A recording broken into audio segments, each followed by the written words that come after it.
इस news के प्रायोजक है I vision academy. 1st to 10th admission सुरू। 12 इमाम चौक, सोमवारपेठ, सोलापूर। अंगठी घेण्याचा बहाणा करत चोरट्यानं हातचलाखी करून ज्वेलर्सच्या दुकानातून 2.5 लाख रुपयांच्या सोन्याच्या रिंगा लांबवल्यात। ही घटना लौळ तालुका माढा येथील दर्लिंग ज्वेलर्स येथे दुकानात घडली आहे। दुकानाचे मालक मंगेश गाढे राहणार घाटणे तालुका माढा यांनी कुर्डवाडी पोलीस ठाण्यात उशिरानं फिर्याद दिली। सदरवेळी फिर्यादी आणि त्याचे मामा दुकानात असताना 35 ते 40 वयोगटातील एक व्यक्ती लहान सोन्याची अंगठी आहे का असे विचारत आला। फिर्यादीनं तिजोरी उघडून अंगठ्या दाखवल्या, परंतु वजन जास्त आहे असं कारण सांगून अंगठी न घेता तो नंबर प्लेट नसलेल्या दुचाकीवरून निघून गेला।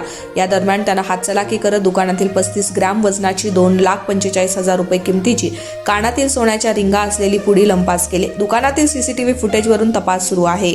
तुमच्या मुलांच्या यशासाठी सर्वोत्तम ठिकाण I vision academy. Tuition classes for 1st to 10th, सर्व विषयांची खात्रीशीर तयारी, प्रशस्त क्लासरूम्स, बसण्यासाठी बेंच, लिहिण्यासाठी ग्रीन बोर्डची सुविधा, इंग्लिश, गणित, विज्ञान आणि इतर विषयांसाठी तज्ञ अनुभवी शिक्षक, आठवड्याला रिव्हिजन, महिन्यातून टेस्ट। फक्त 500 रुपयामध्ये सर्व विषयांचे ट्युशन सुरू।